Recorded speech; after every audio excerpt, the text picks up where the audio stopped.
Shalom, selamat pagi. Yuk kita sama-sama memuji, menyembah Tuhan ya. Haleluya. Makasih Bapa untuk hari yang luar biasa, terima kasih. Mari pimpin kami, ajari kami memuji, menyembah Engkau, menyembah Tuhan Yesus, dan Roh-Mu yang kudus mengajari kami. Haleluya. Bapa, Kau setia, Bapa, Kau mulia, tenanglah jiwaku, aman bersamamu.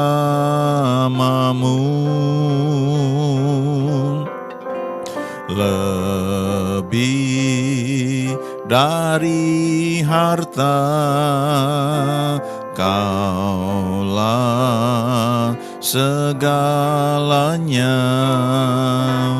Tenanglah jiwaku dalam hadirat-Mu. Kau tunjukkan kasih setiamu, Kau menyediakan yang ku perlu. Kau setia, Kau mulia, dulu, sekarang, dan selamanya. Kau tunjukkan kasih setiamu, Kau menyediakan yang ku perlu. Kau setia, Kau mulia, Bapa, Kau setia.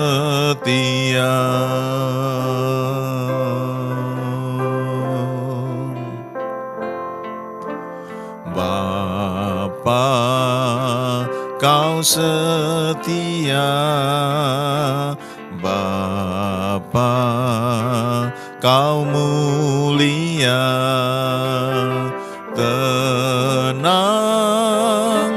jiwaku, aman bersamamu. Lebih dari harta, Kaulah segalanya. Tenanglah jiwaku dalam hadirat-Mu. Kau tunjukkan kasih setiamu, Kau menyediakan yang ku perlu. Kau setia, Kau mulia, dulu, sekarang, dan selamanya. Kau tunjukkan kasih setiamu, Kau menyediakan yang ku perlu. Kau setia, Kau mulia, Bapa, Kau setia. Kau tunjukkan kasih setiamu, Kau menyediakan yang ku perlu. Kau setia, Kau mulia, dulu, sekarang, dan selamanya. Kau tunjukkan kasih setiamu, Kau menyediakan yang ku perlu. Kau setia, Kau mulia, Bapa, Kau setia. Kau tunjukkan kasih setiamu, Kau menyediakan yang ku perlu. Kau setia, Kau mulia, dulu, sekarang, dan selamanya. Kau tunjukkan kasih setiamu, Kau menyediakan yang ku perlu. Kau setia, Kau mulia, Bapa, Kau setia. Kau setia, Kau mulia, Kau setia, Kau mulia, Kau setia, Kau mulia, Bapa, Kau setia. Bapa, Kau setia. Bapa, Kau setia.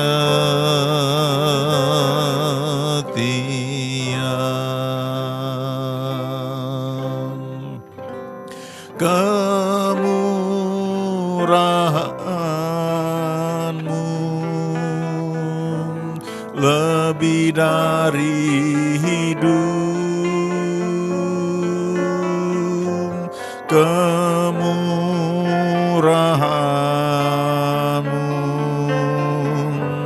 lebih dari hidup. Maka lidahku memuji Engkau. Kemurahan-Mu lebih dari hidup.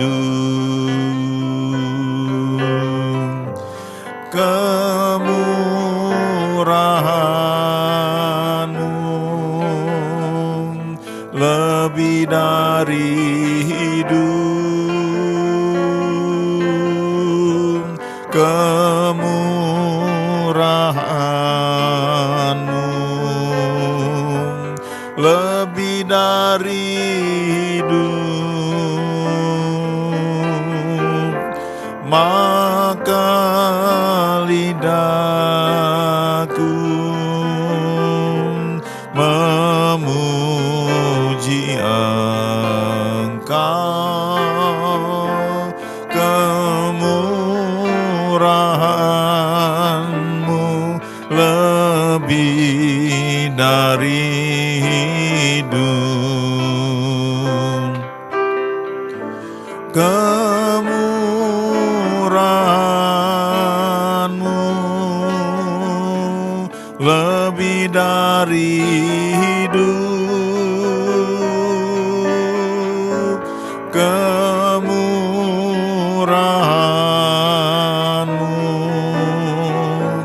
lebih dari hidup. Maka lidahku memuji Engkau. Kemurahan-Mu lebih dari hidup. Thy loving kindness is better than life. Thy loving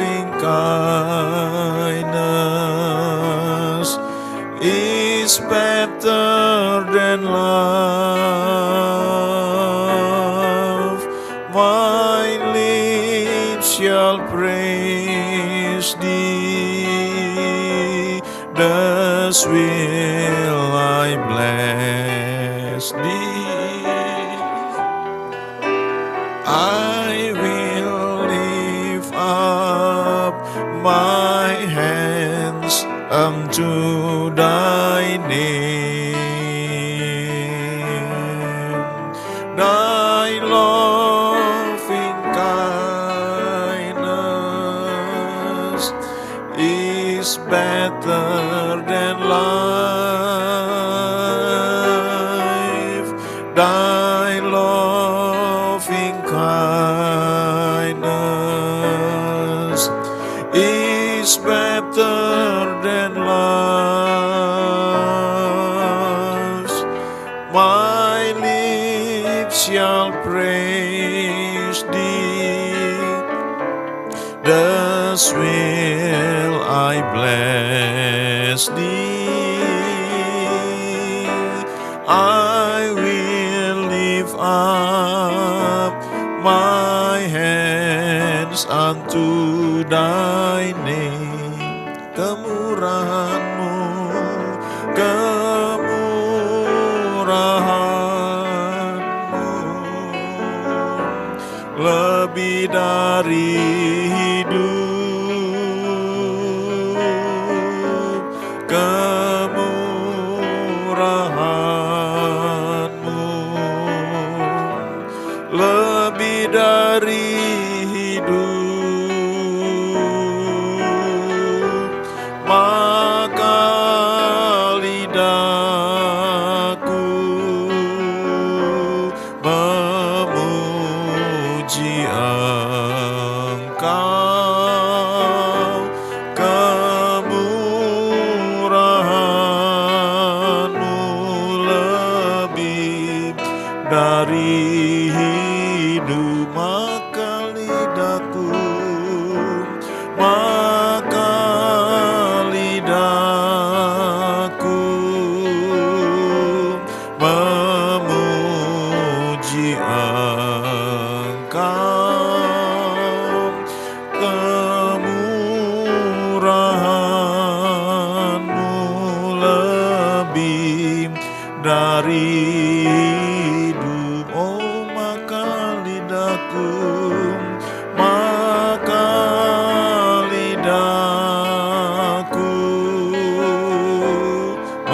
memuji Engkau.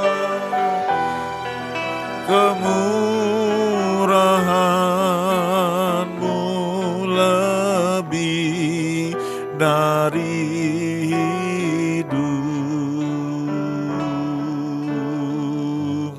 Kemurahan-Mu lebih dari hidup.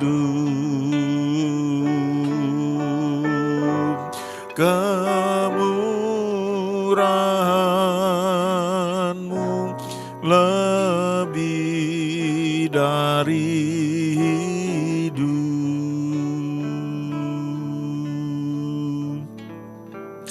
Ya Tuhanku, aku hendak bernyanyi bagi-Mu selama aku hidup. Ya Allahku, aku hendak bermazmur bagi-Mu selagi ku ada. Inilah yang ku renungkan setiap waktu. Nyanyian pujian dan pengagungan kepadamu.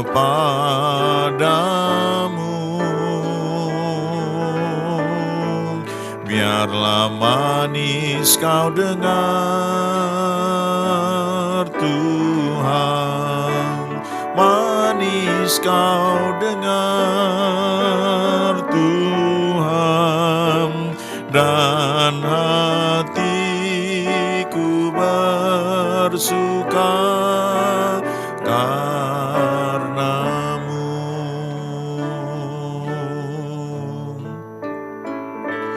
Ya Tuhanku, aku hendak bernyanyi bagimu selama aku hidup. Ya Allahku,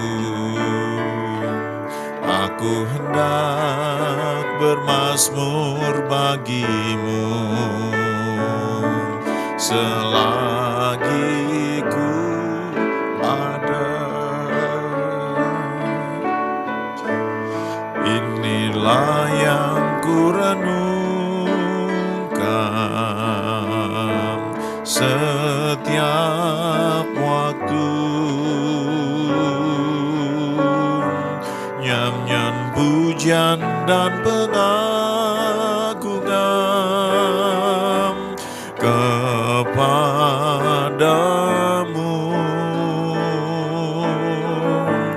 Biarlah manis kau dengar Tuhan, manis kau dengar Tuhan, dan hatiku bersuka karenamu.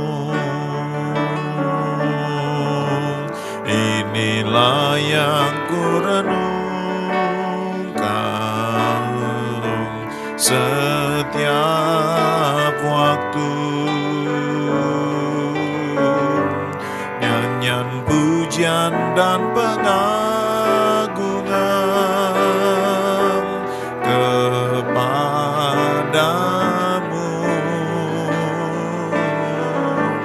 Biarlah manis kau dengar Tuhan, manis kau dengar Tuhan, dan hatiku bersuka karenamu. Inilah yang ku renungkan setiap waktu, nyanyian pujian dan pengagungan kepadamu. Biarlah manis kau dengar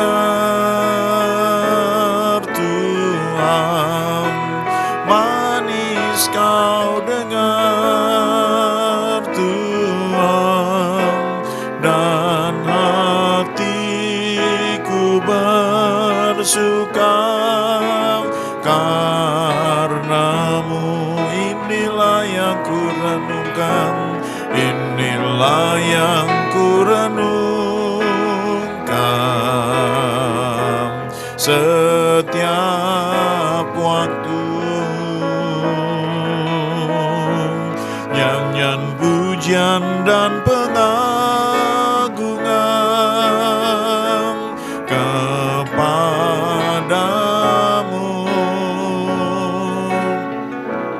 Biarlah manis kau dengar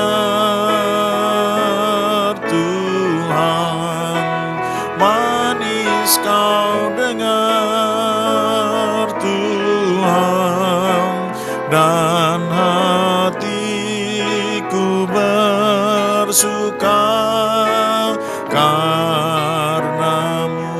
Biarlah manis, biarlah manis kau dengar Tuhan, manis kau dengar Tuhan, dan hatiku bersuka, dan hatiku Ku bersuka dan hatiku bersuka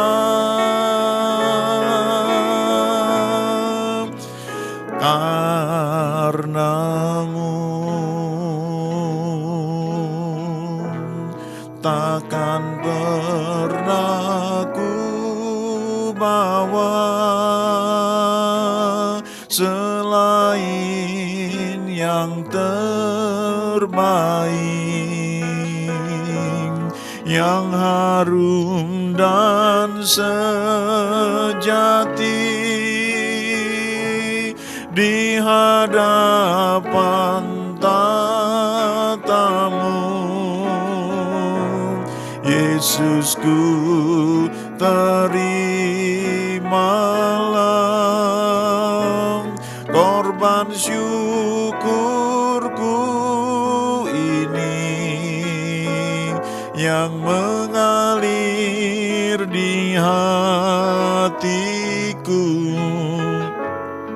sebagai penyembahanku.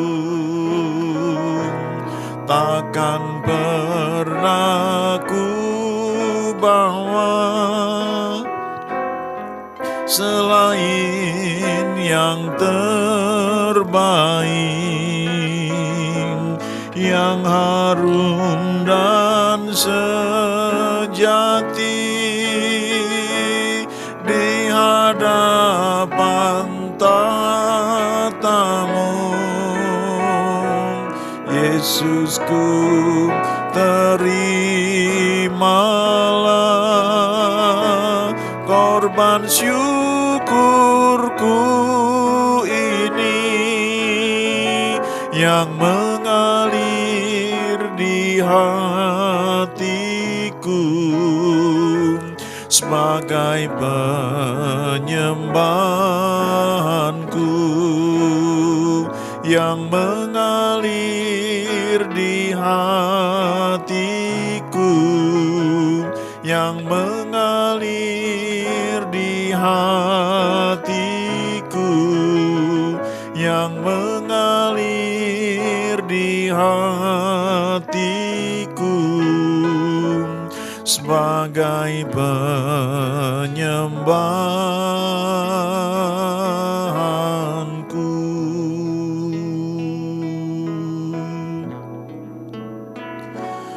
Kau sungguh indah tiada taranya, sungguh menakjubkan, sungguh ajaib untuk dimengerti, lebih dari semua yang ada. Hikmat-Mu tiada terselami, kasih-Mu dalam tak terduga. Kau sungguh indah tiada taranya, mulia dan berkuasa. Ku kagum hormat akan Engkau, ku kagum hormat akan Engkau. Kau Allah yang layak dipuji, ku kagum akan Engkau. Ku kagum hormat akan Engkau, ku kagum hormat akan Engkau. Kau Allah yang layak dipuji, ku kagum akan Engkau. Kau sungguh indah tiada taranya, sungguh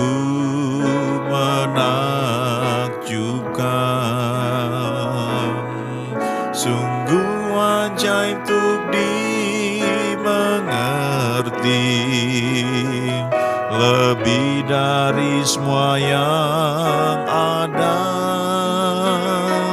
Hikmat-Mu tiada terselami, kasih-Mu dalam tak terduga.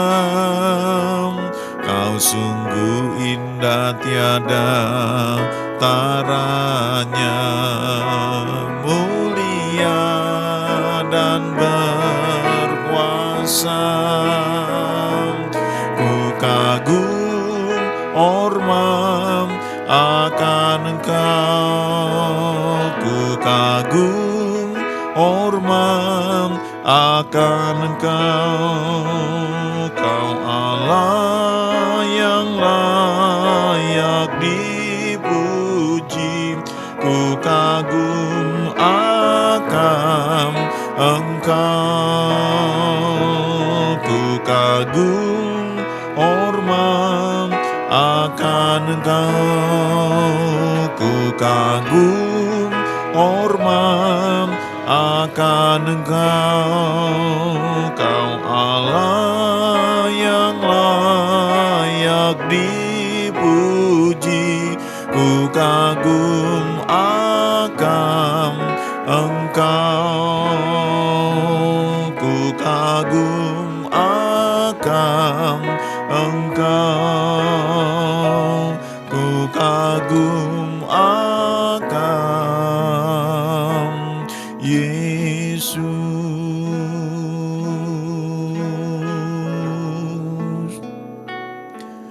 Bagaikan bejana siap dibentuk, demikian hidupku di tangan-Mu.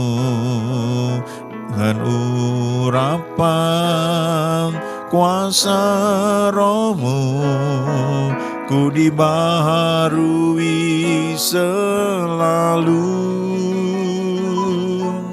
Jadikan ku Allah dalam rumah-Mu, inilah hidupku di tangan-Mu. Bentuklah seluruh kehendak-Mu, pakailah sesuai rencana-Mu. Ku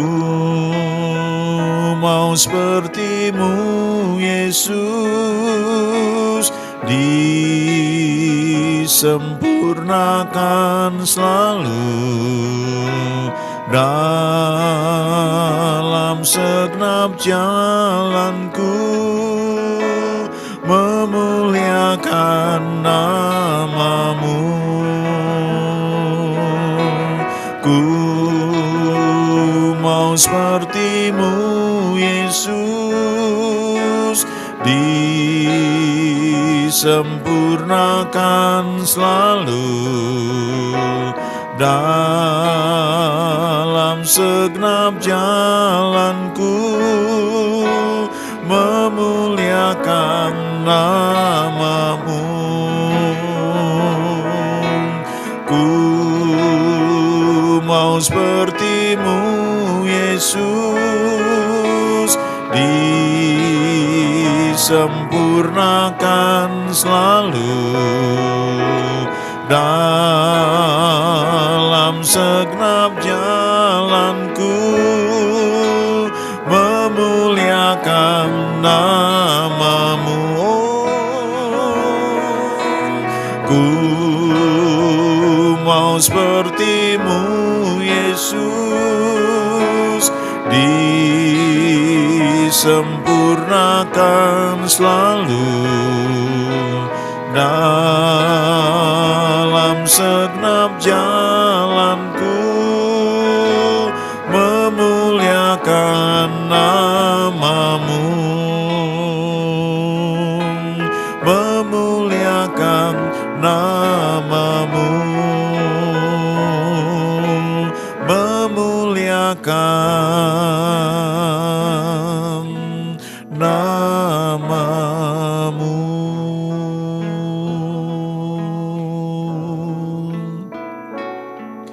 bimbing aku masuk rencanamu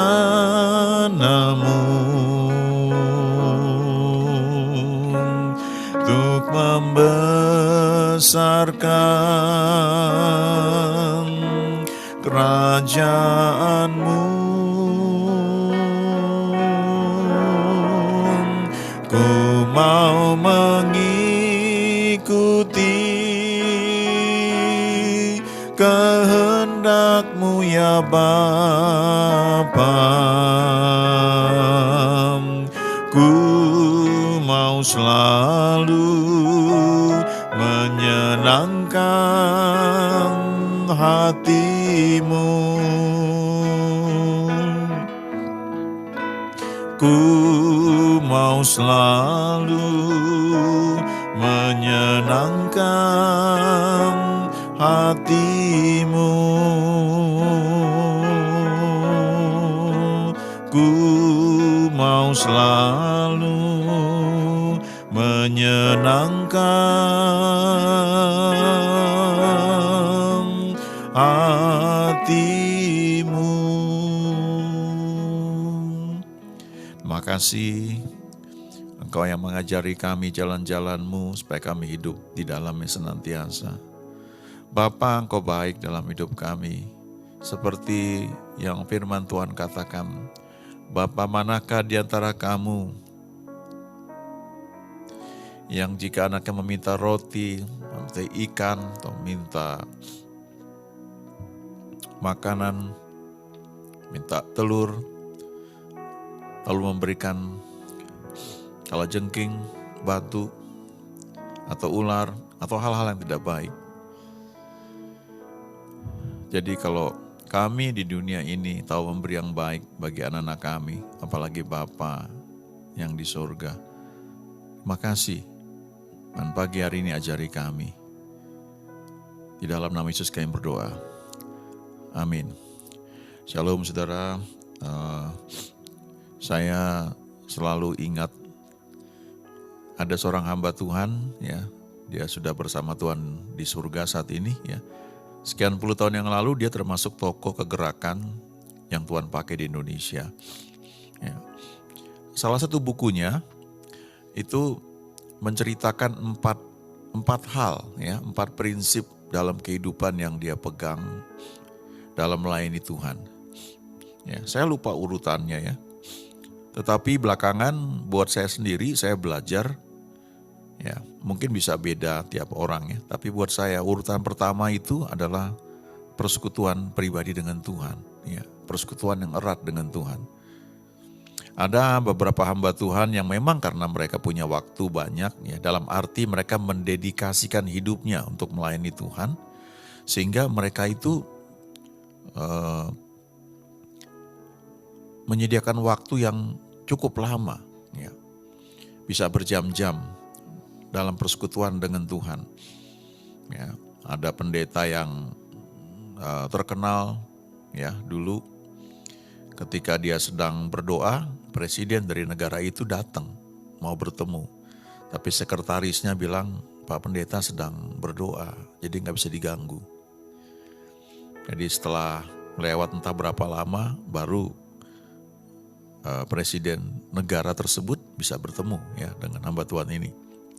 Ada lagi hamba Tuhan lain lagi, ya, saya lupa namanya, ya, tapi saya dengar ketika dia khotbah, ya, dia itu nyaris tidak menatap jemaat. Dia itu hanya baca catatan khotbahnya, seperti baca buku begitu. Dan tidak ada nada yang menggebu-gebu katanya, ya, datar saja. Tapi waktu dia baca, itu orang bisa merasakan hadirat Tuhan, merasakan kebutuhan akan keselamatan, sehingga orang yang duduk di kursi itu nggak tahan. Mereka menjerit, mereka merasakan dirinya tidak layak, ya, dan kemudian meminta pertolongan Tuhan. Lalu ketika tantangan diberikan, mereka menerima Tuhan Yesus sebagai Tuhan dan Juru Selamat. Nah, ternyata apa rahasianya? Ya, ternyata hamba Tuhan itu menghabiskan waktu mungkin berhari-hari ya. Dan tiap pagi itu bisa berjam-jam dia berdoa, merenungkan firman Tuhan di dekat hutan. Karena rumahnya memang tempat yang dia pakai itu untuk beribadah ya, untuk bersekutu dengan Tuhan memang dekat dengan hutan. Ya. Ya, tentu dalam doa kita yang bisa berjam-jam itu tidak selalu mungkin nyanyi ya atau ngomong. Tapi bisa juga kita berdiam diri, teduh ya. Kemudian kita bisa mencatat dapat apa, kesan apa yang kita dapat ya. Itu persekutuan dengan Tuhan. Tapi memang setelah itu ya sepanjang hari walaupun kita sibuk, kalau kita itu orang yang bekerja, kita pebisnis ya, bisnismen punya usaha seperti Ayub misalnya di Perjanjian Lama, ya tetap kita bisa sambil melakukan bisnis kita ya kita bersekutu dengan Tuhan. Dalam arti kan ada waktu-waktu jeda gitu ya. Kita gak perlu berlutut ya, gak perlu seperti orang yang doa khusus. Tapi hati kita terarah kepada Tuhan. Ya. Itu adalah persekutuan dengan Tuhan. Persekutuan yang erat dengan Tuhan. Itu poin yang paling penting. Ya menurut saya itu yang paling penting. Kenapa? Karena Tuhan Yesus berkata, tinggallah di dalam aku, sebab di luar aku kamu tidak dapat berbuat apa-apa. Ya, kita ini dikatakan ranting. Ranting itu harus menempel sama pokok anggur. Baru dia bisa berbuah. Jadi bukan kekuatan kita. Nah itu kita perlu sadari ya. Kalau Tuhan pakai kita, itu bukan karena kita lebih hebat dari yang lain. Ada beberapa hal. Yang pertama memang karena kita menyediakan diri kita.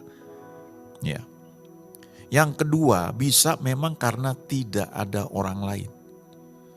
Jadi Tuhan pakai orang yang paling siap, yang paling tersedia apapun kondisinya. Nah kita perlu ingat bahwa itu anugerah, kita gak bisa bermegah. Dan dengan sendirinya kita tidak bisa menilai orang lain atau judge ya orang lain gitu. Karena memang ada banyak hal yang kita tidak mengerti. Ya. Lalu bisa juga karena ada hal-hal tertentu ya. Misalnya begini ya, kalau kita perhatikan di Perjanjian Lama, ini contoh yang paling jelas ya. Cerita mengenai Saul dan Daud. Sebenarnya Tuhan itu ingin dia yang menjadi raja buat bangsa Israel. Tapi bangsa Israel bilang sama Samuel waktu itu, mereka minta seorang raja supaya mereka seperti bangsa-bangsa lain.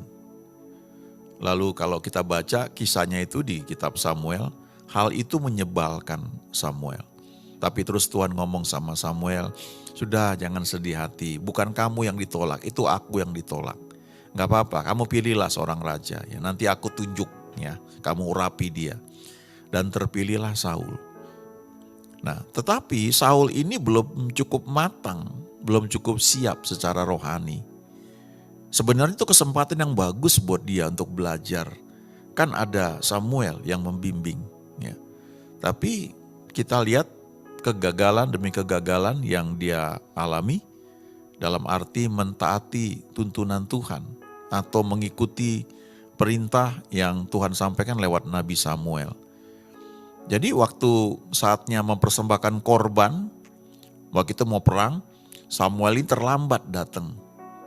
Lalu Saul sudah gak sabar karena rakyat berserak-serak meninggalkan dia. Ya. Jadi dia mulai takut. Nah ini ada ayatnya di Alkitab ya. Takut akan orang mendatangkan jerat. Ya. Tetapi siapa percaya kepada Tuhan dilindungi. Tentu kita harus punya sikap rasa hormat kepada setiap orang. Apalagi kepada orang di atas kita. Ya. Kepada kalau istri kepada suami ya. Kalau di kantor kita kepada atasan kita, ya kan ada ayatnya mengatakan bahwa tidak ada pemerintahan yang tidak berasal dari Tuhan. Ya, walaupun pemerintahan itu mungkin tidak sesuai dengan apa yang kita inginkan, tapi ini bicara soal otoritas. Ya, tentu tidak semua bisa kita lakukan kalau ada perintah yang tidak benar, tapi sikap hati, sikap hormat, respek itu harus ada. Dan itu berarti kita tidak ngomong yang negatif. Ini tipis ya antara ngomong yang negatif atau kita sedang membicarakan untuk bahan doa, untuk mencari solusi. Ya, itu tipis bedanya. Tetapi firman Tuhan mengajarkan untuk kita memberikan respect, hormat. Ya. Nah, kembali ke kisah Saul, dia waktu itu gak sabar. Dia takut dia kehilangan kuasanya atas rakyat yang dipimpinnya. Jadi dia ambil keputusan untuk mempersembahkan korban. Padahal waktu itu yang boleh mempersembahkan korban adalah Samuel. Ya, dia melanggar satu aturan yang ada pada masa itu. Dan Samuel bilang perbuatanmu tuh bodoh ya. Sebenarnya kamu mau dipilih oleh Tuhan untuk menjadi alatnya, tapi kamu lalai di situ. Tapi itu yang pertama ya. Nah, kesalahan pertama ini dia nggak perbaiki ya.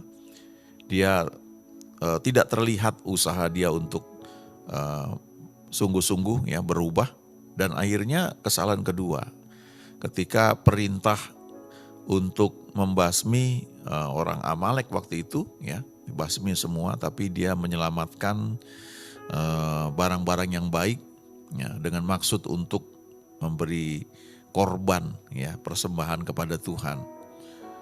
Lalu ditegur oleh Samuel bahwa ketaatan itu lebih penting ya daripada korban persembahan. Ya, ada ayatnya juga saudara ya di kitab Pengkhotbah yang mengatakan bahwa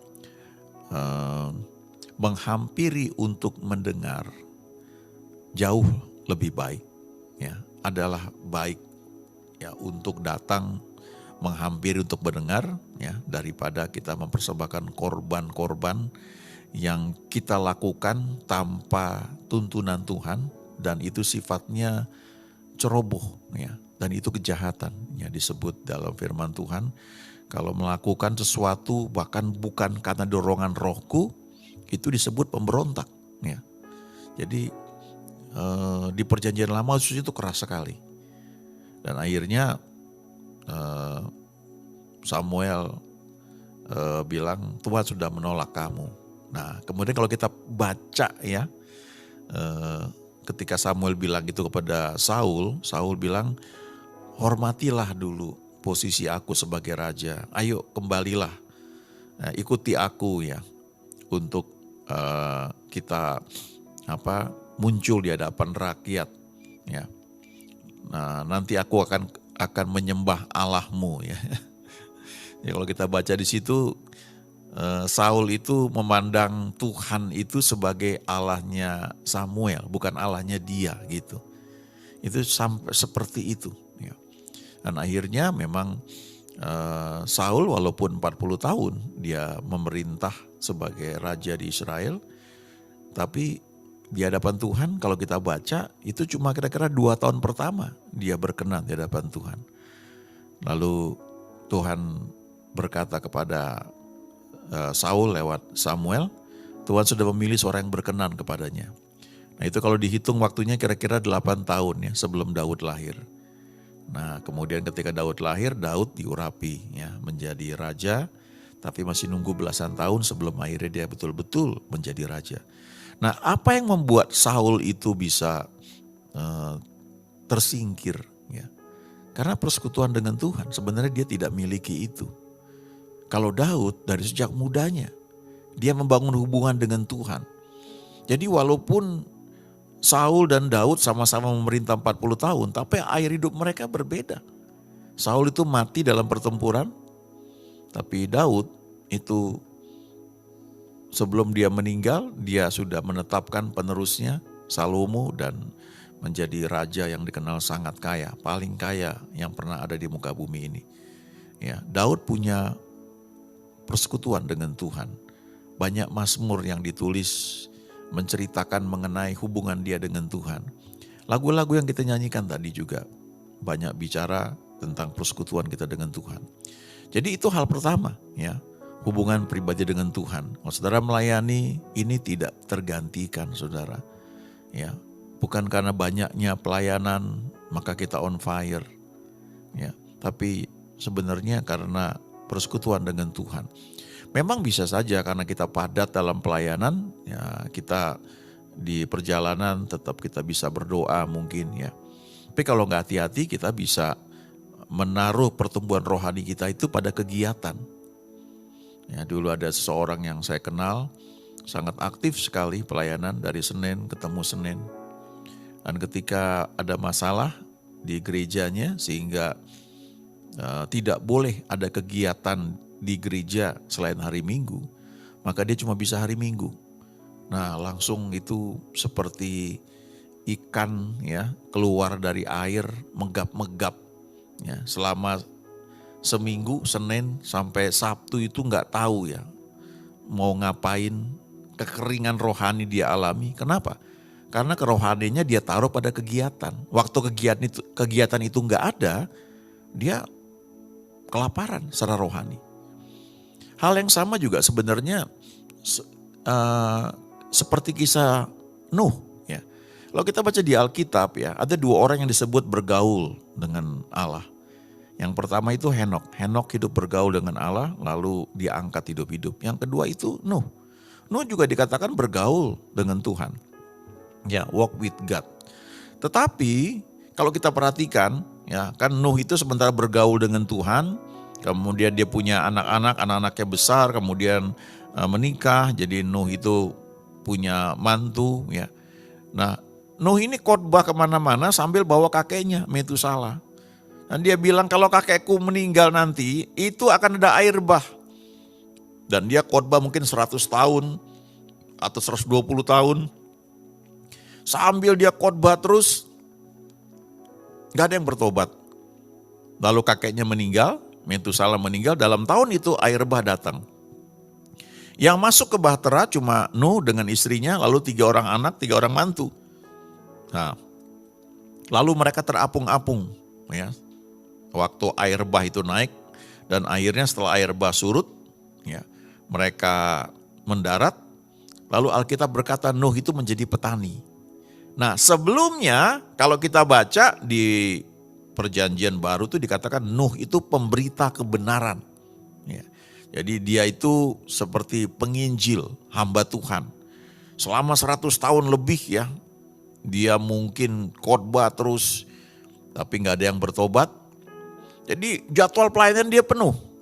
Tapi begitu air bah surut, cuma tinggal 8 orang di muka bumi.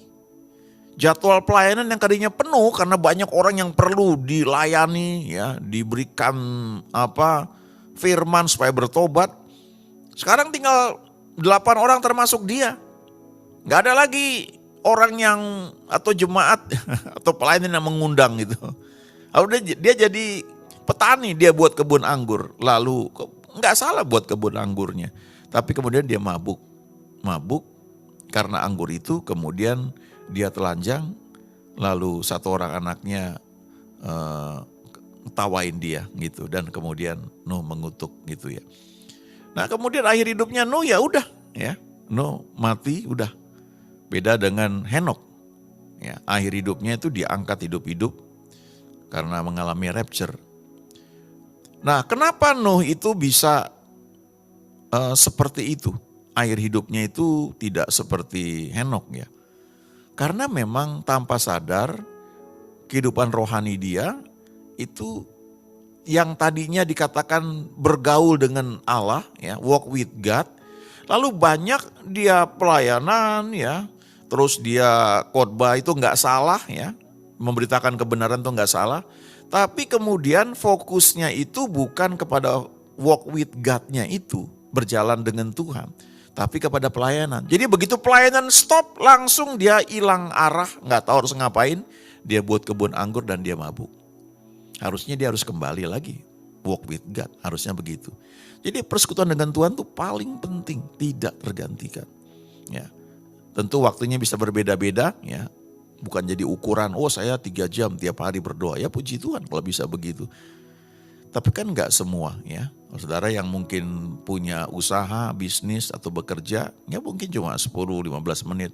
Jangan lupa loh, di perjanjian lama itu ada orang namanya Daniel. Daniel itu bukan full timer. Tapi Alkitab mencatat 3 kali sehari dia menyembah Tuhan dengan konsisten. Dan itu berlangsung puluhan tahun. Jadi Daniel ini menjaga hubungannya dengan Tuhan. Dia meninggal pada usia lanjut dan Alkitab berkata, ya, malaikat tuh datang bilang begini, Daniel, engkau sangat dikasihi. Ya, hebat sekali, padahal dia bukan full timer. Ya. Nuh boleh dibilang seperti full timer karena dia pemberita kebenaran, tapi akhir hidup mereka berbeda. Ya. Nah, kalau kita sudah punya hubungan pribadi dengan Tuhan, ya, ini mempengaruhi persembahan hidup kita, ya, mau nggak mau. Makanya kadang-kadang kalau diperhatikan ya, biasanya kalau kita memuji menyembah Tuhan, kita mulai kan dengan ucapan syukur ya, lagu-lagu tentang ucapan syukur. Lalu habis itu kita memuji, ya, memuji Tuhan tentang kebaikan Tuhan, ya. Lalu akhirnya kita masuk dalam suasana penyembahan. Penyembahan itu respon hati. Kita merasakan kebaikan Tuhan, lalu lagu-lagu itu bisa isinya tentang keagungan Tuhan. Tidak minta yang lain-lain. Bukan lagu yang Tuhan aku butuh ini dan sebagainya, enggak. Tapi lagu tentang keagungan Tuhan. Ku kagum hormat akan Engkau. Ku kagum hormat akan Engkau, Kau Allah yang layak dipuji. Ku kagum akan Engkau. Ya, kira-kira kayak begitu. Ya, hanya antara kita dengan Tuhan, mengagumi Tuhan. Lalu akhirnya itu akan membawa kita untuk mempersembahkan hidup kita. Karena kita merasakan kasih Tuhan. Ya. Dulu di satu pelayanan ya, kadang-kadang ketika ada teman-teman yang bertumbuh dan senang terlibat pelayanan, lalu mereka suka disebut sebagai, ya ada istilah kan bisa macam-macam ya. Ini istilahnya kayak staf kolega begitu. Dan itu luar biasa sekali. Nah tapi sebagian orang tuh takut. Karena takut nanti jadi full time gitu. Kayaknya kalau jadi full time tuh sengsara begitu ya. Ya itu kan mungkin soal pengenalan akan Tuhan ya. Tapi sebenarnya kalau kita semakin kenal Tuhan, akhirnya kita akan membawa diri kita ini untuk mau ikut Dia. Ku mau mengikuti kehendak-Mu ya Bapa. Ku mau selalu menyenangkan hati-Mu. Bagaikan bejana siap dibentuk, demikian hidupku di tangan-Mu. Dengan urapan kuasa Roh-Mu, ku dibaharui selalu. Jadikan ku Allah dalam rumah-Mu, inilah hidupku di tangan-Mu. Bentuklah seturut kehendak-Mu, pakailah sesuai rencana-Mu. Nah itu bisa keluar karena kita semakin kenal kasih Tuhan. Hati kita tersentuh oleh kebaikan Dia. Lalu kita belajar percaya dan akhirnya mempersembahkan hidup kita untuk melayani Dia. Tidak harus full time, tidak harus jadi pendeta. Tapi mau menjadi alatnya Tuhan. Mungkin kita menjadi orang yang hebat dalam bidang musik, dalam bidang seni. Ya, seperti Bisail bin Uri di Alkitab itu ya. Dipenuhi dengan roh-roh keahlian. Atau kita menjadi seorang dokter. Kita seorang pilot, ya, kita seorang dokter gigi, atau profesional, konten kreator, bisa aja. Tapi kita persembahkan hidup kita untuk Dia dan mengikuti tuntunannya. Mungkin kita seperti Daniel. Daniel tuh bahkan bekerja di kerajaan Babel, kerajaan yang kacau. Itu persembahan hidup, ya, bukan sesuatu yang menakutkan. Justru sebaliknya. Kita belajar percaya bahwa Tuhan itu memang merencanakan yang baik buat kita. Lalu dengan sendirinya waktu kita semakin bergaul dengan Tuhan ya, itu motivasi untuk kita melayani juga diluruskan. Awalnya kita melayani mungkin bisa aja seperti Saul ya, karena gak ada orang lain lagi kita yang dipilih.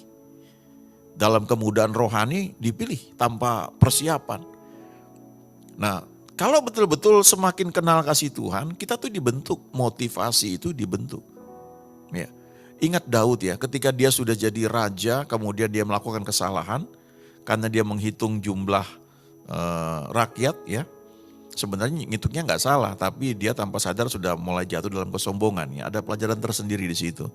Nah, waktu dihadapkan pada pilihan, apakah 3 hari penyakit sampar di negerinya, ataukah 3 bulan dia dikejar-kejar oleh musuh, ataukah 3 tahun kelaparan? Apa jawaban Daud ketika Nabi Nathan mengatakan itu? Sangat susah hatiku. Janganlah aku jatuh ke tangan manusia, biarlah aku jatuh ke tangan Tuhan, sebab besar kasih setianya. Jadi dia mau bilang terserah Tuhan lah, aku gak tahu harus pilih apa, tapi biar kalau aku dihukum, aku jatuh di tangan Tuhan, sebab besar kasih sayangnya. Ya, itu juga yang dia tulis di Mazmur 16 ya, ayat 5, 6, 7. Ya Tuhan, Engkaulah bagian warisanku dan pialaku. Engkau sendirilah yang meneguhkan bagian yang diundikan kepadaku. Baru dia bisa bilang, tali pengukur jatuh bagiku di tempat-tempat yang permai. Milik pusakaku menyenangkan hatiku. Jadi persekutuan dengan Tuhan membuat motivasi kita itu dimurnikan waktu kita melayani Tuhan. Yes, kita dapat berkat, dapat PK, persembahan kasih, kita dapat tepuk tangan dari orang-orang, kita disanjung mungkin ya dan sebagainya. Ya, tapi motivasi kita tuh makin dimurnikan. Ya, tidak lagi ya waktu awal mungkin banyak yang menyimpang tapi dibersihkan terus. Ya. Daud itu sebelum mengalahkan Goliat, apa yang dia tanya sama orang-orang? Dapat apa sih kalau ngalahkan orang ini? Oh, dia jadi mantu raja, kemudian nanti keluarganya bebas pajak, ya kira-kira seperti itu. Ya, itu memotivasi dan gak salah, ikut Tuhan, oh diberkati ya gak salah. Tapi bersama dengan waktu kita dimurnikan karena persekutuan dengan Tuhan, karena berjalan bersama Tuhan. Dan yang keempat, ya kekudusan hidup. Kekudusan hidup itu terjadi karena kita bergaul dengan Tuhan.